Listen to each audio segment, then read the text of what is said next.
दोस्तों, जय मसीह की। मसीही प्रेम सभा में मैं आप सबका स्वागत करता हूं। अपनी इस बाइबल रीडिंग सीरीज को आगे बढ़ाते हुए आज हम पढ़ेंगे मरकुस रचित सुसमाचार अध्याय 1। परमेश्वर के पुत्र यीशु मसीह के सुसमाचार का आरंभ जैसा यशायाह भविष्यद्वक्ता की पुस्तक में लिखा है। देख, मैं अपने दूत को तेरे आगे भेजता हूँ, जो तेरे लिए मार्ग सुधारेगा।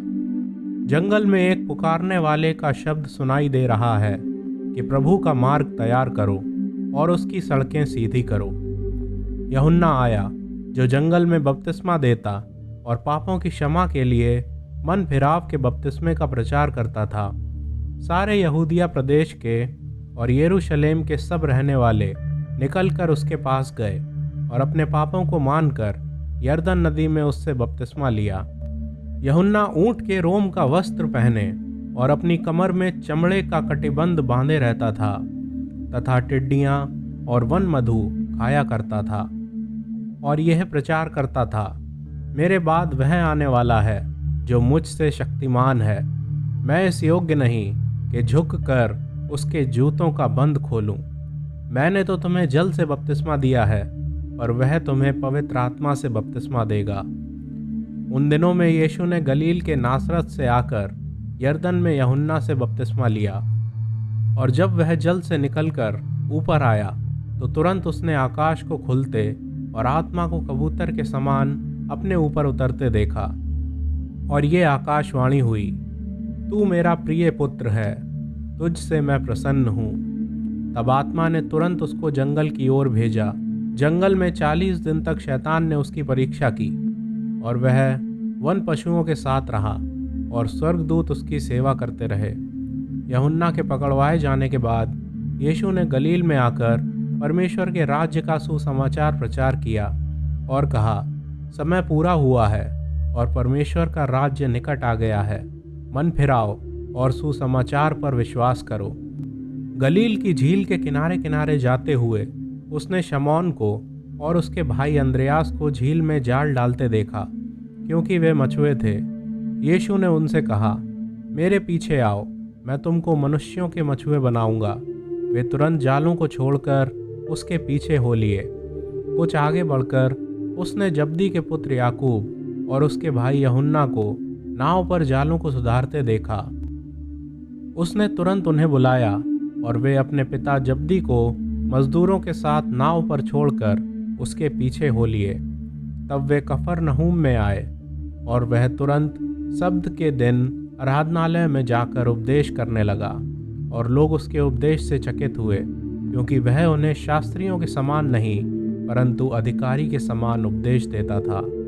उसी समय उनके आराधनालय में एक मनुष्य था, उसमें एक अशुद्ध आत्मा थी। उसने चिल्लाकर कहा, हे यीशु नासरी, हमें तुझसे क्या काम? क्या तू हमें नष्ट करने आया है? मैं तुझे जानता हूँ, तू कौन है, परमेश्वर का पवित्र जन। यीशु ने उसे डांट कर कहा, चुप रह और उसमें से निकल जा। तब अशुद्ध आत्मा उसको मरोड़कर और बड़े शब्द से चिल्लाकर उसमें से निकल गई।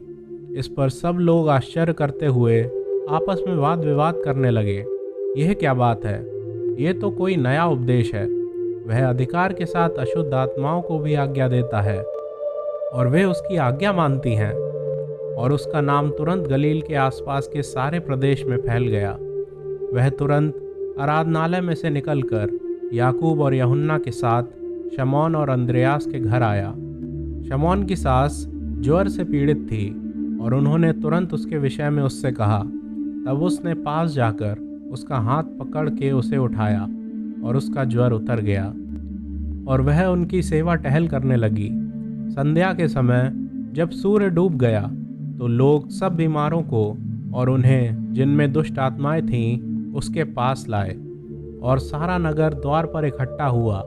उसने बहुतों को जो नाना प्रकार की बीमारियों से दुखी थे चंगा किया, बहुत सी दुष्ट आत्माओं को निकाला और दुष्ट आत्माओं को बोलने ना दिया, क्योंकि वे उसे पहचानती थीं।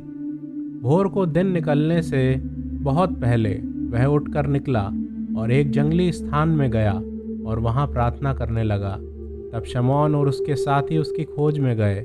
जब वह मिला तो उससे कहा, सब लोग तुझे ढूंढ रहे हैं। उसने उनसे कहा, आओ हम और कहीं आसपास की बस्तियों में जाएं कि मैं वहां भी प्रचार करूं, क्योंकि मैं इसीलिए निकला हूं।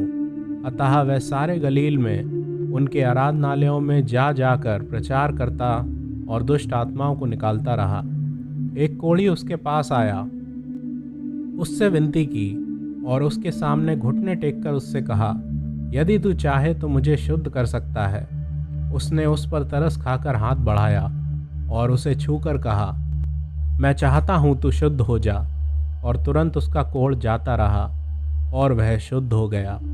तब उसने उसे चिताकर तुरंत विदा किया और उससे कहा, देख, किसी से कुछ मत कहना, परंतु जाकर अपने आप को याजक को दिखा और अपने शुद्ध होने के विषय में जो कुछ मूसा ने ठहराया है उसे भेंट चढ़ा कि उन पर गवाही हो।